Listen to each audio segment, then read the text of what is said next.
Hello friends, welcome to my YouTube channel DP Educare. दोस्तों, आज से भूगोल की कक्षाएं पुनः प्रारंभ हो रही हैं। जहां पर मैंने आपको छोड़ा था, यानी कि हम लोग गंगा नदी तंत्र पढ़ रहे थे और गंगा नदी तंत्र के अंतर्गत गंगा की सहायक नदियां पढ़ रहे थे, जिसमें आपने पिछले वीडियो में पढ़ा था गंगा की सहायक नदी थी एक यमुना, और यमुना की जो सहायक नदियां थी कैन, बेतवा वगैरह, वो आपने सब पढ़ ली थी। ठीक है, तो कुछ गंगा की और सहायक नदियां हैं, आज हम उनके बारे में चर्चा करेंगे। ठीक है, 2 लेक्चर में ये हमारा गंगा नदी तंत्र समाप्त हो जाएगा और इसके बाद पुनः फिर से हम लोग उसी रूटीन पर आ जाएंगे जिस तरीके से हम लोग पहले पढ़ रहे थे। ठीक है, समीक्षा अधिकारी की मुख्य परीक्षा बीत चुकी है। उम्मीद करता हूं कि आप लोगों की परीक्षा अच्छी हुई होगी और अब 2021 की वैकेंसी जल्दी ही आने वाली है, कभी भी आ सकती है। और सुनने में ऐसा आ रहा है कि हाई कोर्ट आरओ की भी वैकेंसी आने वाली है। ठीक है, विधानसभा की परीक्षा हो सकता है, देखिए जनवरी में प्रस्तावित है, शायद हो जाए, फॉर्म डाले जा रहे हैं। तो ये विधानसभा आरओ और लोक सेवा आयोग का आरओ और हाई कोर्ट का आरओ, ये तीनों परीक्षाएं लगी हुई हैं। तो इसके लिए हम लोग विधिवत तरीके से जैसे पहले तैयारी किए थे प्रारंभिक परीक्षा के लिए, वैसे फिर से करेंगे। ठीक है, पॉलिटी आपको पढ़ाया जा चुका है, हिस्ट्री में एंशिएंट हिस्ट्री हो गई है, मॉडर्न हम लोग पढ़ रहे थे, उसको भी जल्दी आगे बढ़ाया जाएगा। साथ ही साथ आपको करंट अफेयर्स की कक्षाएं भी दी जाएंगी, ताकि आपका करंट भी साथ साथ तैयार होता रहे। ठीक है, तो हम लोग फिर से उसी पुराने रूटीन पर आ जाएंगे और अब आपको अनवरत रूप से लगातार रोज एक दो वीडियो आपको मिलते रहेंगे। ठीक है, तो फिर से आप भी अपना कॉपी पेन निकाल लीजिए और अपने अस्त्र शस्त्र निकाल लीजिए, तैयार हो जाइए पुनः परीक्षा की तैयारी करने के लिए। ठीक है, और जिन लोगों की परीक्षा अगर अच्छी नहीं हुई है तो वो लोग फिर से प्रयास करें, और जो लोग 2021 की तैयारी कर रहे हैं तो वो तो मुस्तैद हो ही जाएं कि किस तरीके से हमको परीक्षा की तैयारी करनी है। ठीक है, और जो भी सिलेबस वगैरह है वो एकदम डिफाइन फिर से कर देंगे कि क्या क्या पूछा जाता है, वैसे आप लोग को पता होगा ही। ठीक है, जीएस में और हिंदी में क्या क्या पूछा जाता है ये एक दिन आपको बता देंगे, पूरा परीक्षा का पैटर्न बता देंगे कि कैसे परीक्षा ये आयोजित होगी। ठीक है, तो अब आपको समय से वीडियो मिलेंगे, आप निश्चिंत रहिए। और फिर से आपसे हम कमिटमेंट करते हैं, बीच में कुछ व्यवधान हो गया था, आपको पता ही था कि ये मेंस के बैच चल रहे थे और हमारी ज्वाइनिंग की प्रक्रिया भी चल रही थी। अब ज्वाइनिंग हो गई है और हमारा भी ऑफिस आना जाना हो गया है, एक टाइम शेड्यूल हो गया है कि सुबह 9:30 से 6 तक एक फिक्स शेड्यूल है, और उसके अतिरिक्त हम मॉर्निंग में और इवनिंग में थोड़ा टाइम निकालते हैं आप लोगों के लिए, ताकि हम क्लास ले पाए और आप लोगों को पढ़ा पाए। ठीक है, तो चलिए शुरुआत करते हैं आज की कक्षा की। तो गंगा की सहायक नदियों के अंतर्गत आज हम पढ़ेंगे सोन नदी, रामगंगा नदी, गोमती नदी, शारदा नदी और घाघरा नदी। ठीक है, इसके बाद 4-5 सहायक नदियां और बचेंगी, वो भी अगले वीडियो में कवर करा देंगे। ठीक है, तो सबसे पहले आते हैं सोन नदी पर। सोन नदी कहां से निकलती है? ये गंगा की सहायक नदी है। ठीक है, अब ये सोन नदी गंगा में दाएं से मिलती है कि बाएं से मिलती है, मैंने पिछले वीडियो में आपको बताया था। आप कमेंट करके बताइएगा कि सोन नदी गंगा में बाएं से मिलती है या फिर दाएं से मिलती है। ठीक है, तो इसका उद्गम है ये सोनागुड़ी पहाड़ी से निकलती है। सोनागुड़ी, ये अमरकंटक पहाड़ी, ये अमरकंटक पहाड़ी कहां पर है? ये मध्य प्रदेश में है। तो मध्य प्रदेश को अमरकंटक पहाड़ियां हैं, वहां पर एक सोनागुड़ी स्थान है। ठीक है, तो इसी सोनागुड़ी नाम पर इसका सोन नदी पड़ा है। तो सोनागढ़ी से ये इसका उद्गम होता है, यहां से ये निकलती है और इसका प्रवाह क्षेत्र कहां है, कहां कहां बहती है? तो ये मध्य प्रदेश में सीधी और रीवा, ये दोनों जिले मध्य प्रदेश के हैं। मध्य प्रदेश में सीधी और रीवा में बहते हुए पालामऊ, औरंगाबाद और भोजपुर, ये तीनों शहर बिहार के हैं।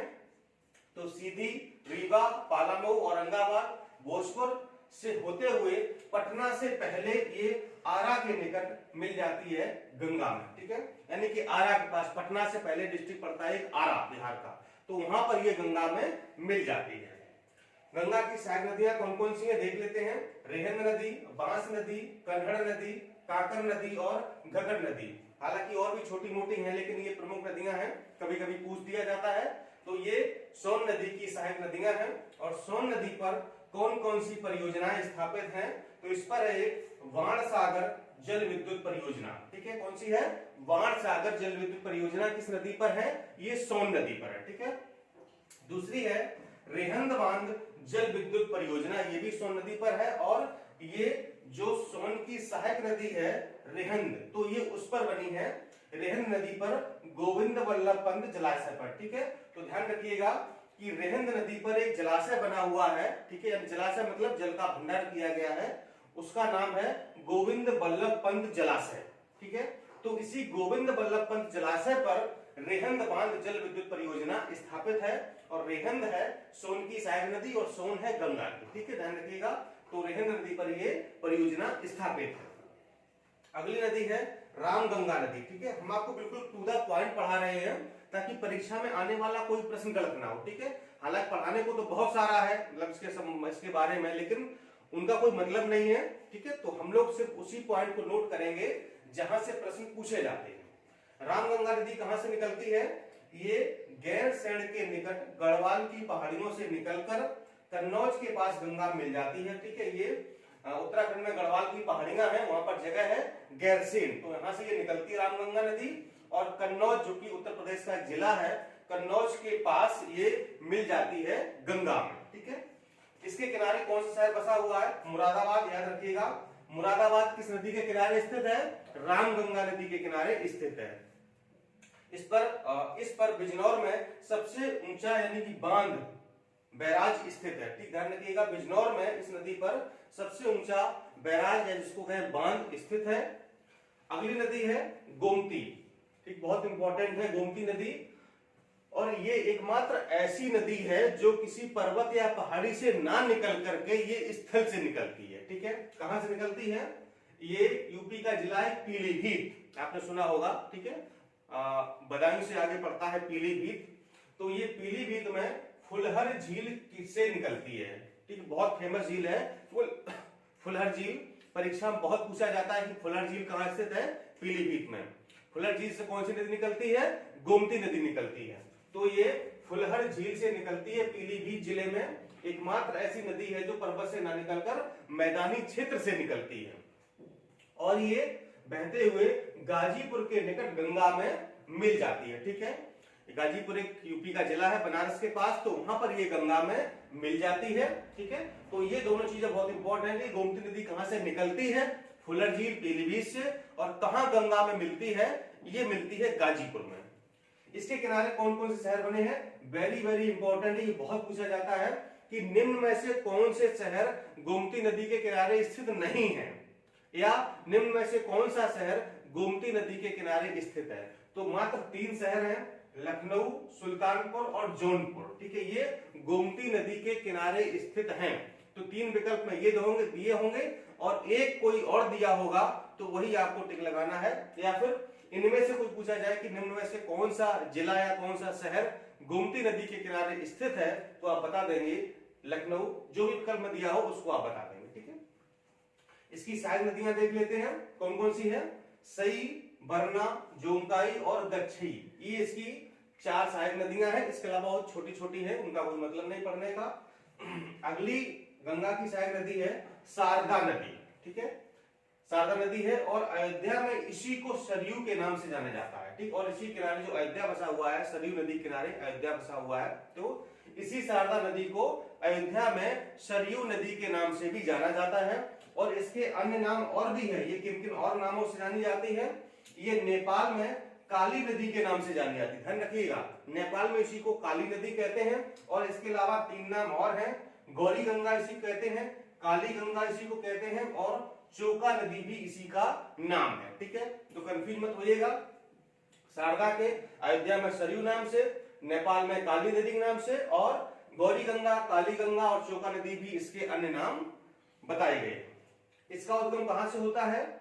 ये उत्तराखंड में जो कुमायूं की पहाड़ियां हैं, ठीक है, जो कुमायूं वाला क्षेत्र है, वहां पर एक हिमनद है मिलाप। ठीक है, मिलाप हिमनद से ये निकलती है। कहां पर?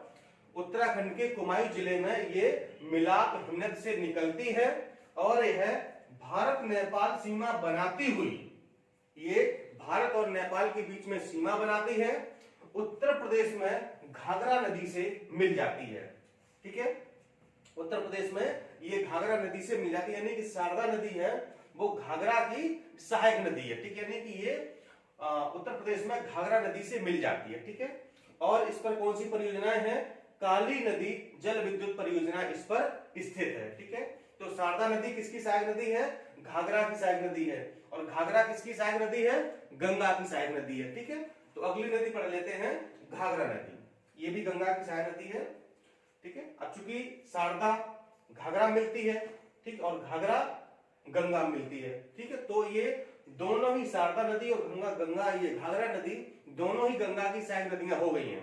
लेकिन अगर ये पूछ दिया जाए कि मतलब वास्तव में या एक्चुअल में घाघरा की सहायक नदी कौन सी है, तो आप कहेंगे शारदा। या शारदा किसकी सहायक नदी है, तो आप बताएंगे घाघरा की। देखिए घाघरा नदी कहां से निकलती है? ये नेपाल में जो महान हिमालय वाला क्षेत्र है वहां पर एक झील है मानसरोवर झील। ठीक है, और उस ग्लेशियर का नाम है माकचाचुंगो। ठीक है, तो ये नेपाल में महान हिमालय में मानसरोवर के पास माकचाचुंगो हिमनद से निकलती है। ठीक है, यहाँ से और भी नदियां निकलती है, आपने पीछे पढ़ा होगा कि मैंने बताया था। तो मानसरोवर झील के पास से ये माकचाचुंगो हिमनद यानी ग्लेशियर से ये निकलती है। कहां पर? नेपाल में महान हिमालय वाले क्षेत्र से।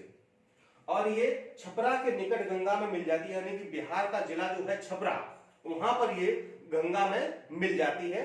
तो घाघरा नदी कहां पर गंगा मिलती है? छपरा के निकट। ठीक है, ये कहीं भी प्रश्न पूछ दिया जाता है। इसके अन्य नाम कौन कौन से हैं? माचू नदी और करनाली नदी, यानी नेपाल में इसको करनाली नदी के नाम से जाना जाता है। किसको? घाघरा को। ठीक है, और इस पर कौन सी परियोजना है? इसको छिबरो जल विद्युत परियोजना स्थित है। कौन सी? छिबरो जल विद्युत परियोजना किस पर स्थित है? घाघरा नदी पर ये स्थित है। और इसकी जो सहायक नदियां हैं वो है राप्ती और सरयू। देखिए मैंने कहा था ना। ठीक है, तो घाघरा कौन सी नदी? सरयू, यानी कि ये वाली शारदा नदी यानी कि सरयू नदी किसकी सहायक है? घाघरा की। और राप्ती नदी भी इसकी सहायक नदी है। तो दो सरयू नदी और राप्ती नदी घाघरा की दो प्रमुख सहायक नदियां हैं। ठीक है, तो ये 5 आपने सहायक नदियां पढ़ ली हैं, 4-5 और बची हैं, वो भी आपको हम अगले वीडियो में बता देंगे। इस प्रकार हमारा गंगा नदी तंत्र हो जाएगा समाप्त। इसके बाद हम लोग आगे पढ़ेंगे ब्रह्मपुत्र नदी तंत्र। ठीक है, फिर इसके बाद पढ़ेंगे हम लोग दक्षिण भारत की नदियां। ठीक है, फिर प्रमुख झीलें वगैरह ये सब पढ़ते हुए हम लोग धीरे धीरे इंडियन ज्योग्राफी को समाप्त करेंगे। फिर आगे हम लोग विश्व का भूगोल यानी कि वर्ल्ड ज्योग्राफी पर। ठीक है, साथ में ही आपको हिस्ट्री यानी कि मॉडर्न हिस्ट्री की भी जल्दी कक्षाएं मिलना प्रारंभ हो जाएंगी।